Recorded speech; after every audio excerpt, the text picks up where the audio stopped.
back to another episode of Hill's House, where the ex-wife helps the new wife decorate her house. On this week's episode, we're going to be working in my dining room. I don't know if you guys are with me, but formal dining rooms in my book are a giant waste of space. It's a room in our house that is just not being used. So we're going to transition this into a music room. If you like this video while you're watching, make sure to give it a thumbs up, and if you haven't subscribed yet, hit that subscribe button. We post new videos every single Sunday, and we'd love to see you back here next week. To kick off this makeover, we're going to be doing a geometric wood accent wall. You guys are going to love it. All right, guys, let's get started. So this formal dining room was truly a space in my house that was just not being used. I'm really excited that we are finally making it into a place where my family will gather to make memories. It's one of the first areas that you see when you walk in my front door, so I knew I wanted to make this room really special. This black accent wall with a geometric pattern is exactly what the room needs. We started by clearing out and prepping the room for paint. Hillary wants the accent wall to be dark and the main focal point, so we'll be painting the other 3 walls white. When we removed this mirror while clearing out the room, we found that the previous owner had painted around the mirror instead of removing it. Who does that? That's so lazy.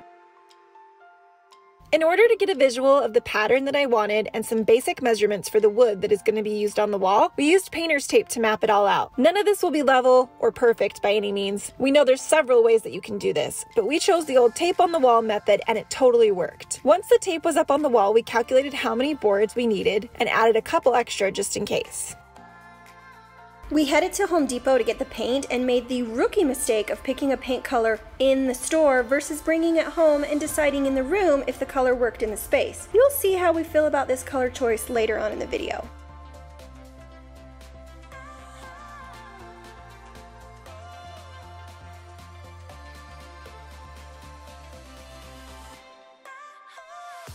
We got home and painted the 3 walls white. Even though we got the 1 coat paint and primer, it still took 2 to 3 coats to cover up this darker color that was on the walls before. When we finished, I was already so stoked to see how much brighter and refreshed this room was feeling. Hey everybody, day 2. Just getting our back wall prepped for painting. The next day, we were so excited to get on to the fun part. We had totally convinced ourselves that we would bust this whole project out in just a few hours. We were dead wrong. We ran into so many problems, from missing compressor hoses for nail guns to this absolutely awful, regrettable paint color. Seriously, what were we thinking? So grumpy. Where do we begin, guys? Where do we begin? How about when we went to Home Depot for the 100th time? How about we begin there? Started our day, prepped and ready to go. Were we though? I mean, I feel like we were prepped and ready to go. And then we started painting and it was a lovely shade of brown. A lovely shade of brown. Do you know what would accurately describe this day? The freaking paint color that we painted on the wall this morning. That is it. That is the accurate description. Poo-poo caca brown. Brown. Brown. That is how this day went. Brown! It's a big old shitty brown day. Still want to do YouTube with me? Off to Home Depot we went to get more paint. Nail gun problems. Where's the hose to the compressor? Where's the compressor? At the storage unit. Trips to the storage unit. 2. Trips to Home Depot. 10. No trips to Home Depot. That's our goal tomorrow. No trips to Home Depot. That is our goal. That should be our goal. So Lowe's? So we are calling it quits for tonight, yeah? Can I go to bed, please? Can we go to bed? We're gonna get a good night's rest and we're gonna do this all over again tomorrow. That's our motto, right? Try again tomorrow. Mm-hmm. No? The sun will come up tomorrow.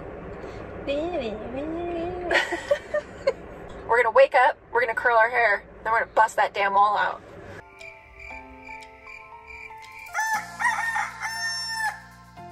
Crisis averted, we got a new paint color.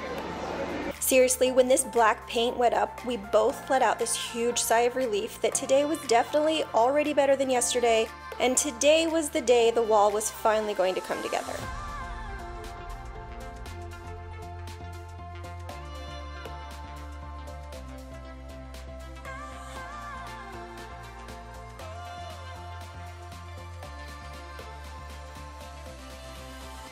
One final trip to Home Depot to get the wood. We went with the 1x2 MDF boards that come pre-primed because they hold their shape, won't bow or warp, and are really easy to paint. We hauled the boards inside and wondered the whole time if the neighbors thought we were insane. Do you, neighbors? Do you think we're crazy? Cool, cool, cool. Mission accomplished.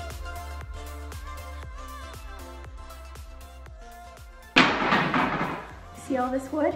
We're gonna take all this wood and put it up on that wall, and it's gonna look awesome. Yeah? Yeah. Let's do it! So after all the drama with the compressor, we decided to go ahead and just pick ourselves up a cordless nail gun. Best idea ever. Okay, the first step is we need to figure out where the center of our wall is. So I'm gonna do that now.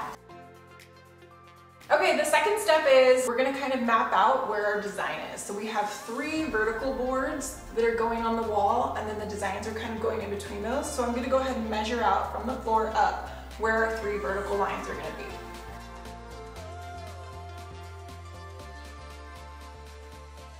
After mapping out where the 3 horizontal boards would be on the wall and marking them with a level, we started on one side of the wall, making sure that we were level along the way and nailed boards one by one securely to the wall. This is totally a project you could do by yourself, but it's so much more fun with a friend, and there were for sure some moments when an extra set of hands were totally helpful. Once all 3 horizontal lines were up, we were so excited to know it was finally coming together. For some reason, it felt like it took a long time to get to this point, and it really was so satisfying to see some wood up on the wall. Okay, so the rest of the design is going to be in all these different angles and shapes. It's gonna look really dope. If you see me cutting a board, it's a 45-degree angle. As we nailed in each board, we'd often refer back to the sketch we made when we were taping the wall. There really isn't an exact science to this. We tweaked things as we needed and added and subtracted boards when we would step back to see what was working and what wasn't working. Angles are complicated, so in order to make this a little easier on us, the method I'm using is seriously to measure the wood once it's up on the wall. So I find the center point of whatever angle I'm working on, I put it up on the wall, how it's going to be up on the wall, and then I mark where it meets the next board, and then I make my miter cut. I used my square to draw a line where I made the little mark from the wall on each side of the board, and then I'd connect the 2 on a 45-degree angle, giving myself a visual to make sure that when I went to make the cut, I was cutting the right angle. I also make a little tiny mark on the side of the board that I'm keeping so that I can be sure my offcuts are always to the right of the blade and the width of the blade gets included in the cutoffs instead of the side of the board that I'm keeping. Then I take the board that I just cut, put it back in the spot where it's going, make sure my angles are all good. And nail it in. Nailed it! To save time while Sarah's done the wall, I've been puttying, and then we're gonna move on to sanding and painting.